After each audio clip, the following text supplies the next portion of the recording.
N K news, N K news 1, निष्पक्ष जन जन की खबरें, वाराणसी। इसके बनाने के पीछे का मुख्य उद्देश्य ये था कि आज भी भारत में जो चिकित्सा है वो 70 से 75% निजी क्षेत्र के डॉक्टर्स प्रोवाइड करते हैं। तो उनकी ज़रूरतें अलग है, उनकी डिमांड्स अलग है, उनकी नीड्स अलग है, उनके काम की प्रणाली अलग है। तो इसलिए एक ऐसी ऑर्गेनाइजेशन होनी चाहिए जो उनकी आवाज़ को उठा सके और उनसे रिलेटेड पहलुओं पे कोई एक सोसाइटी बात कर सके। ये जो कॉन्फ्रेंस है हमारा 23वां वार्षिक अधिवेशन है बॉम्बे में, या बनारस में हम लोग कर रहे हैं। स्वतंत्रता भवन में है 24 तारीख से 27 तारीख तक, और तकरीबन अभी 1250 रजिस्ट्रेशन हो चुका है। तो मुझे लगता है कि 100-200 रजिस्ट्रेशन अभी हो जाएंगे स्पॉट पे भी।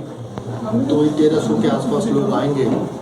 विदेश से भी 20-22 लोगों के आने का है।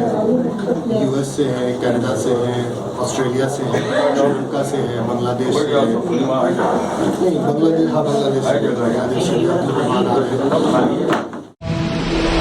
आप लोग को दिया है देखने के लिए, आपके पेरिजल के लिए। इस बार बहुत सारे जो बहुत ही इम्पोर्टेंट मुद्दे हैं उनके ऊपर बहुत डिटेल में डिस्कशन है। बहुत सारे मेंटल इश्यूज आ रहे हैं, उनका हो गया। Then food and mental health पे कई सारे टॉपिक्स हैं, न्यूट्रास्यूटिकल्स पे कई सारे टॉपिक्स हैं। यही पूरा कॉन्फ्रेंस का है। और बाकी चारों दिन आप लोग से मेरा रिक्वेस्ट रहेगा कि आप लोग कवर करें उसको अच्छे से अच्छा। चारों दिन 24 से 27, और 27 को दोपहर में 12-12:30 तक ख़त्म हो जाएगा। फिर उसके बाद वैलिडेट फ्री है।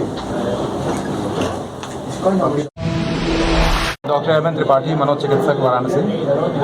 एज ए ऑर्गेनाइजिंग सेक्रेटरी मैं ये बताना चाहता हूँ कि 23वां राष्ट्रीय वार्षिक अधिवेशन इस बार हम लोगों ने बनारस में कराने का बीड़ा उठाया है, जिसको कि हम लोग संपन्न करने जा रहे हैं 24 से लेकर 27 के बीच में। इसका मुख्य उद्देश्य ये है कि समाज में जो मानसिक रोग के प्रति लोगों की जागरूकता की जो कमी है, और इसके तहत हम लोगों को जागरूक करना चाहते हैं, प्लस साथ में चिकित्सकों को इस CME या कॉन्फ्रेंस के थ्रू ये डिस्कशन कि देश विदेश में किस तरह के रिसर्च हो रहे हैं, किस तरह की उपलब्धियां हो रही हैं, इससे एक दूसरे से डिस्कशन से ये फ़ायदा मिलता है कि हम इसको और कैसे बेहतर तरीके से ट्रीट कर सकें और इसके ट्रीटमेंट आउटकम अच्छे हों।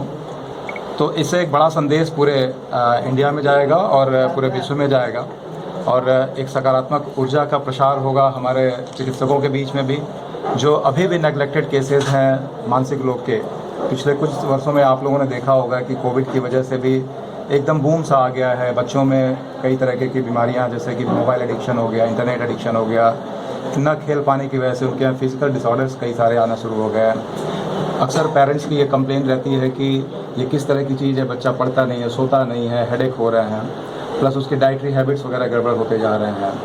तो इन सब चीज़ों के बारे में हम लोग जब इस तरह के CME करते हैं ऑर्गेनाइजेशन के थ्रू, तो ये पूरे इंडिया में फैलता है, क्योंकि यहाँ पे जो सोसाइटी में जो लोग आ रहे हैं, हमारे देश विदेश से लोग भी स्पीकर्स आ रहे हैं, कनाडा से आ रहे हैं, US से आ रहे हैं।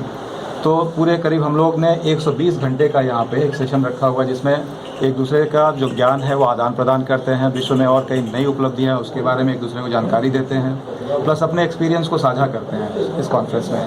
क्या कारण है कि वर्किंग पर्सन ठीक है, बच्चे, घर की औरतें सभी मतलब कहीं के हाँ, निश्चित तौर पे बच्चों पे बहुत ज़्यादा असर पड़ा है पिछले कुछ सालों से, तो और ज़्यादा, क्योंकि 2019 के बाद से तो ये एकदम बिल्कुल बाढ़ सा आ गया है बच्चों में कंप्लेंट्स की।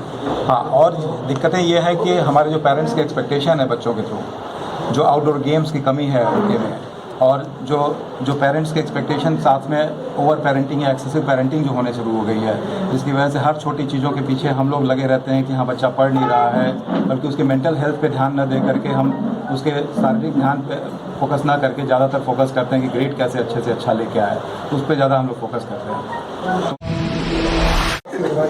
सर, ये प्रोग्राम कहाँ पे होगा और कितने दिनों का है, कौन कौन से? ये 23वां वार्षिक अधिवेशन है Indian association of private secretary IAPP का, और 24 से 27 स्वतंत्रता भवन BHU में है।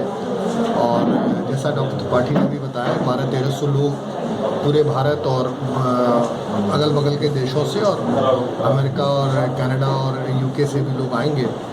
और 24 को हम लोग सवेरे 10 बजे शुरू करेंगे और 27 को 12-12:30 बजे तक ख़त्म होगा। इसमें तकरीबन 200 से ज़्यादा हमारे पास हम लोग के पास साइंटिफिक प्रोग्राम्स हैं, उसमें 30 वर्कशॉप जिसको कार्यशाला हम कहते हैं वो हैं। उसके अलावा कई सारी डिबेट्स हैं।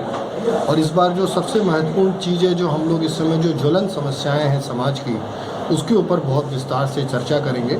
हम लोगों ने एक एक्सपर्ट कंसेंसस गाइडलाइंस बोल के बनाया है, ग्रुप बनाया है, जिसमें 5 बड़ी मानसिक बीमारियों के लिए हम कॉन्सेंसस डेवलप करेंगे कि ये उनके इलाज की पद्धति होनी चाहिए जो पूरे भारतवर्ष में लागू होनी चाहिए। सर वो कौन सी मतलब ऐसी बीमारियां हैं? स्किज़ोफ्रेनिया है, डिप्रेशन है, बाइपोलर है, ओसीडी है, डिमेंशिया है और न्यूरोमॉड्यूलेशन है। न्यूरोमॉड्यूलेशन एक चिकित्सा पद्धति है, बाकी 5 बीमारियां हैं। तो होता ये है कि एक आदमी मान लीजिए कश्मीर में इलाज कर रहा है, एक आदमी गुजरात में कर रहा है, एक साउथ में कर रहा है, तो सबका उद्देश्य एक ही है कि पेशेंट ठीक हो जाए। लेकिन अगर यूनिफॉर्मिटी रहती है, सब लोग एक ही बीमारी को एक तरीके से डायग्नोज करें, एक तरीके का ट्रीटमेंट बने, और एक गाइडलाइन जब एक सोसाइटी बना के देती है तो उसकी वैलिडिटी बहुत बढ़ जाती है। तो आदमी कॉन्फिडेंस से बोल सकता है कि भाई ये सोसाइटी की गाइडलाइंस है, हम इसको फॉलो करते हैं। और ये हर कंट्री में है, हर कंट्री में। हमारे यहाँ भी एग्जिस्टिंग गाइडलाइंस है, ऐसा नहीं है कि नहीं है।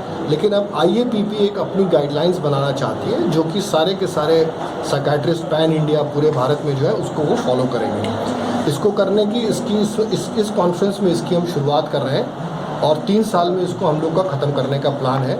2025 की जो हमारी वार्षिक कॉन्फ्रेंस होगी, इसमें हम इसको पब्लिश करेंगे और फिर ये पूरे भारत के सामने आ जाएगा। सर बनारस ही क्यों चुना गया इस बड़े कॉन्फ्रेंस के लिए? कई सारे कारण थे। इसमें सिलेक्शन जो होता है कॉन्फ्रेंस का एक व्यक्ति से शुरू होता है। तो मैंने लास्ट ईयर के लिए मैंने बोला था करने के लिए, लेकिन लास्ट ईयर गुवाहाटी में हो गई। तो हमारे दूसरे मित्र हैं वो इंटरेस्टेड थे करने में, तो इस बार बनारस में हुई। प्लस इस बार लोगों को बनारस आने की इच्छा बहुत थी, तो सारे लोग बिडिंग करते हैं। जैसे मान लीजिए गुवाहाटी ने किया, कोचीन ने किया, दिल्ली ने किया, तो कमिटी डिसाइड करती है। तो ये हुआ कि भाई बनारस में चूँकि काशी विश्वनाथ धाम बना है, प्लस मोदी जी की अपनी कॉन्स्टिट्यूंसी है, प्लस अभी इस समय कहीं भी जाइए तो बनारस के टूरिज़्म को लेके बहुत ज़्यादा है। प्लस लोग अयोध्या हो लेंगे और प्रयागराज हो लेंगे। तो ये था कि बनारस में ज़्यादा भीड़ होगी, ज़्यादा लोग आएंगे, क्योंकि दोनों काम हो जाएगा।